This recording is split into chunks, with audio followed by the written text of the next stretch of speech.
জানিয়ে দেব এই মুহূর্তে হাতে পাওয়া সর্বশেষ গুরুত্বপূর্ণ আপডেট বাংলা সংবাদ। শুরুতেই জানাবো জুলাই আগস্টে গণহত্যা নিয়ে আইসিসির প্রধান প্রসিকিউটরের সঙ্গে ডক্টর ইউনূসের আলোচনা। যুক্তরাষ্ট্রের নিউ ইয়র্কে বৈঠক করেছেন তিনি। প্রধান উপদেষ্টার ভেরিফাইড ফেসবুক পেজে একটি পোস্টে এ তথ্য জানানো হয়েছে। রোহিঙ্গা গণহত্যার অভিযোগে মামলা এবং বাংলাদেশে গত জুলাই আগস্টে গণঅভ্যুত্থানে যে গণহত্যার ঘটনা ঘটেছে সেসব ঘটনায় অপরাধীদের বিরুদ্ধে মানবতা বিরোধী অপরাধ মামলা দায়ের করার উপায় এবং পদ্ধতি নিয়েও আলোচনা হয়েছে। এছাড়া প্রসিকিউটর করিম খান রোহিঙ্গা সংকট মোকাবেলায় প্রধান উপদেষ্টার প্রস্তাবিত ৩ দফার প্রশংসা করেছেন।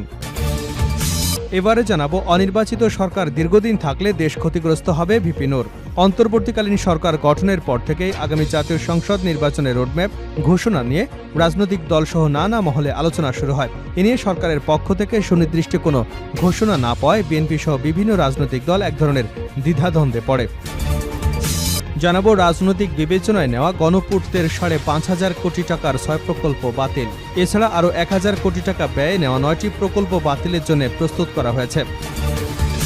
এদিকে ডক্টর মোহাম্মদ ইউনূসের প্রতি পূর্ণ সমর্থন জানালেন জাতিসংঘের মহাসচিব। বাংলাদেশের অন্তর্বর্তী সরকার প্রধানের প্রধান উপদেষ্টা ডক্টর মোহাম্মদ ইউনূসের প্রতি পূর্ণ সমর্থন প্রকাশ করেছেন জাতিসংঘের মহাসচিব অ্যান্টনিও গুতেরেস। তিনি বলেছেন, জাতিসংঘ বাংলাদেশের সংস্কারে সহায়তা করতে প্রস্তুত। এদিকে গাজীপুরে বিএনপির ৪ নেতা বহিষ্কার। গাজীপুরে শ্রীপুরের জুট ব্যবসা নিয়ন্ত্রণকে নিয়ে দ্বন্দ্বের জেরে পাল্টাপাল্টি ধাওয়া এবং ভাঙচুরের ঘটনার পর শ্রমিক দল, কৃষক দল, যুবদল এবং ছাত্রদলের ৪ নেতাকে বহিষ্কার করা হয়েছে। বৃহস্পতিবার ও বুধবার আলাদাভাবে কেন্দ্রীয় কমিটির পক্ষ থেকে দেওয়া সংবাদ বিজ্ঞপ্তিতে এই বহিষ্কারের কথা জানানো হয়। এবং সর্বশেষ জানাবো থানায় বিস্ফোরণ, বহু হতাহত। পাকিস্তানের খাইবার পাখতুনখোয়ায় সোয়াবি জেলায় এক পুলিশ স্টেশনে বিস্ফোরণ হয়েছে। এতে অন্তত একজন নিহত হয়েছেন, আহত হয়েছেন ১৮ জন। বৃহস্পতিবার মর্দান বিভাগের কমিশনার জাভেদ মারওয়াত এ তথ্য নিশ্চিত করেছেন। এতক্ষণ শিরোনাম শুনছিলেন, এবার বিস্তারিত। প্রিয় দর্শক, আপনি যদি এই চ্যানেলে নতুন হয়ে থাকেন, ভিডিওটি দেখতে দেখতে চ্যানেলটি সাবস্ক্রাইব করে আমাদের সঙ্গে থাকুন। আর এই ভিডিও সম্পর্কে আপনি আপনার মূল্যবান মতামতটি কমেন্ট বক্সে জানিয়ে দিন। আর হ্যাঁ প্রিয় দর্শক, জানিয়ে দিন ভিডিওটি কোথা থেকে দেখছেন। জুলাই আগস্টে গণহত্যা নিয়ে আইসিসির প্রধান প্রসিকিউটরের সঙ্গে ডক্টর ইউনূসের আলোচনা।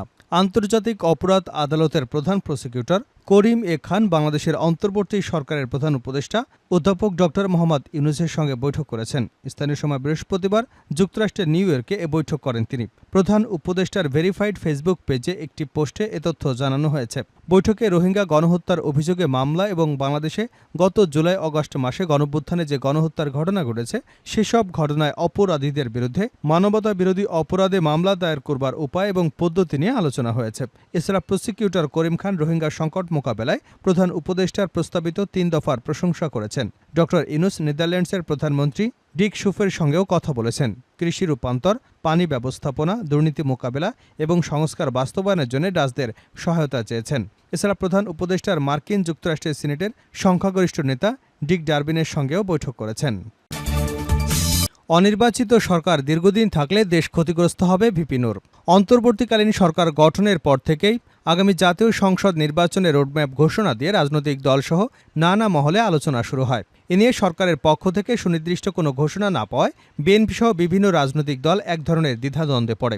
তবে সরকারের প্রধান উপদেষ্টা ডক্টর মোহাম্মদ ইউনূস ও সেনাপ্রধান জেনারেল ওয়াকারুজ্জামানের সাম্প্রতিক দেওয়া বক্তব্যে কিছুটা আশ্বস্ত হয়েছে দলগুলো। নির্বাচন নিয়ে তাদের বক্তব্যকে ইতিবাচক হিসেবে দেখছে। তবে নির্বাচন সংস্কার এবং সময় নিয়ে সংশ্লিষ্ট সব পক্ষের সঙ্গে আলোচনার ভিত্তিতে অন্তর্বর্তী সরকারের কাছ থেকে একটি রোডম্যাপ চান দলগুলোর নেতাকর্মীরা। বৃহস্পতিবার বিষয়টি নিয়ে কথা বলেছেন গণঅধিকার পরিষদের সভাপতি নুরুল হক নূর। তিনি বলেন, নির্বাচন কবে হবে তা রাজনৈতিক দলের সঙ্গে আলাপ করার পরে সরকারকে ঠিক করতে হবে। নির্বাচন তো সবারই চাওয়া। যত দ্রুত নির্বাচনে যাওয়া যাবে তত দ্রুতই দেশের জন্য মঙ্গল হবে। যত দ্রুত গণতান্ত্রিক ব্যবস্থার পরিবর্তন করা যাবে ততই দেশের স্থিতিশীলতার ক্ষেত্রে, অর্থনৈতিক সক্ষমতার ক্ষেত্রে দেশ এগিয়ে যাবে। আমরা প্রত্যাশা করি দ্রুত সময়ের মধ্যে একটা নির্বাচন দেবে। নূর বলেন, রাজনৈতিক দলগুলো কেউ ৬ মাস, কেউ ১ বছরের মধ্যে নির্বাচন চাচ্ছে। এটা আসলে আলাপ আলোচনার মাধ্যমে সময়টা নির্বাচন করা উচিত। আমি মনে করি ১ বছরের মধ্যে চাইলে নির্বাচন সম্ভব। ১ বছর যথেষ্ট সময়, কারণ গণতান্ত্রিক সরকার না থাকলে দেশে বিনিয়োগ আসবে না, দেশে রাজনৈতিক অস্থিরতা তৈরি হবে। সেক্ষেত্রে সামাজিক অস্থিরতা বাড়বে, দেশ ক্ষতিগ্রস্ত হবে যদি একটা অনির্বাচিত সরকার দীর্ঘদিন থাকে। রাজনৈতিক বিবেচনায় নেওয়া গণপূর্তের ৫,৫০০ কোটি টাকার ৬ প্রকল্প বাতিল। রাজনৈতিক বিবেচনায় নেওয়া প্রায় ৫,৫০০ কোটি টাকার ৬টি প্রকল্প বাতিল করার সিদ্ধান্ত নিয়েছে গৃহায়ণ ও গণপূর্ত মন্ত্রণালয়। এছাড়া আরও ১,০০০ কোটি টাকা ব্যয়ে নেওয়া ৯টি প্রকল্প বাতিলের জন্য প্রস্তুত করা হয়েছে। সম্প্রতি জাতীয় অর্থনৈতিক পরিষদের নির্বাহী কমিটির সভায় প্রধান উপদেষ্টা ডক্টর মোহাম্মদ ইউনূসের রাজনৈতিক বিবেচনায় নেওয়া প্রকল্প নিয়ে বক্তব্যের পর সংশ্লিষ্ট বিভাগ ও দপ্তরগুলো এসব প্রকল্প বাতিলের উদ্যোগ নিয়েছে। সরকারের এমন বিভিন্ন উন্নয়ন প্রকল্প দপ্তরগুলো তালিকা তৈরি করে প্রশাসনিক মন্ত্রণালয়ে পাঠিয়েছে। তালিকা পাওয়ার পর মন্ত্রণালয়গুলো প্রকল্পের বিষয়ে আইনগত দিক পর্যালোচনা করেছে বলে জানা গেছে। তবে যেসব প্রকল্পে মোট ব্যয়ের ৫০% বা তার বেশি অর্থ ইতিমধ্যে ব্যয় হয়েছে সেসব প্রকল্প বাতিল হচ্ছে না। এ বিষয়ে গৃহায়ণ এবং গণপূর্ত মন্ত্রণালয়ের অতিরিক্ত সচিব মোহাম্মদ আব্দুল মতিন ইত্তেফাককে বলেন, ফান্ডিং সমস্যার কারণে আমরা আপাতত এগুলোর বিষয়ে সিদ্ধান্ত নিয়েছি, যেগুলো বেশিরভাগ রাজনৈতিক বিবেচনায় নেওয়া এবং নতুন প্রকল্প। আমাদের প্রায় ১০১টি প্রজেক্ট এখন, এর মধ্যে ফান্ডিংয়ের বিষয়ে গুরুত্ব দেওয়া হচ্ছে। কিছু স্থগিত রাখা হয়েছে এবং কিছু প্রকল্প ধীরে চলার জন্য বলেছি। এর আগে একনেক সভায় শেষ পরিকল্পনায় শিক্ষা উপদেষ্টা ডক্টর ওয়াহিদুজ্জামান মাহমুদ সরকারি প্রকল্প নিয়ে সাংবাদিকদের বলেন, আপাতত পঞ্চবার্ষিক পরিকল্পনা স্থগিত করা হয়েছে। এছাড়া এখন দাতা সংস্থাগুলো হাত খুলে সহায়তা দিতে যাচ্ছে। বিগত সরকারের রাজনৈতিক উদ্দেশ্য প্রণোদিত প্রকল্প যাচাই বাছাই করে বাদ দেওয়া হয়েছে। ডক্টর ইউনূসের প্রতি পূর্ণ সমর্থন জানালেন জাতিসংঘের মহাসচিব। বাংলাদেশের অন্তর্বর্তী সরকার এবং সরকারের প্রধান উপদেষ্টা ডক্টর মোহাম্মদ ইউনূসের প্রতি পূর্ণ সমর্থন প্রকাশ করেছেন জাতিসংঘের মহাসচিব অ্যান্তোনিও গুতেরেস। তিনি বলেছেন, জাতিসংঘ বাংলাদেশের সংস্কারে সহায়তা করতে প্রস্তুত আছে। নিউ ইয়র্কের স্থানীয় সময় বৃহস্পতিবার জাতিসংঘের সদর দপ্তরে প্রধান উপদেষ্টার সঙ্গে বৈঠকে এ সমর্থন ব্যক্ত করেন জাতিসংঘের মহাসচিব। জাতিসংঘের আবাসিক টিম ডক্টর মোহাম্মদ ইউনূসকে সহায়তা করতে চায় উল্লেখ করে অ্যান্তোনিও গুতেরেস বলেন, সদ্য গৃহীত জাতিসংঘের প্যাক্ট অব দ্য ফিউচার বাংলাদেশের জন্য অত্যন্ত প্রাসঙ্গিক এবং এর প্রণোদনামূলক অর্থায়ন দেশটির জন্য বিশেষ সহায়ক হবে। বাংলাদেশের শান্তিরক্ষীদের প্রশংসা করে গুতেরেস বলেন, তারা আমাদের জন্য অত্যন্ত গুরুত্বপূর্ণ।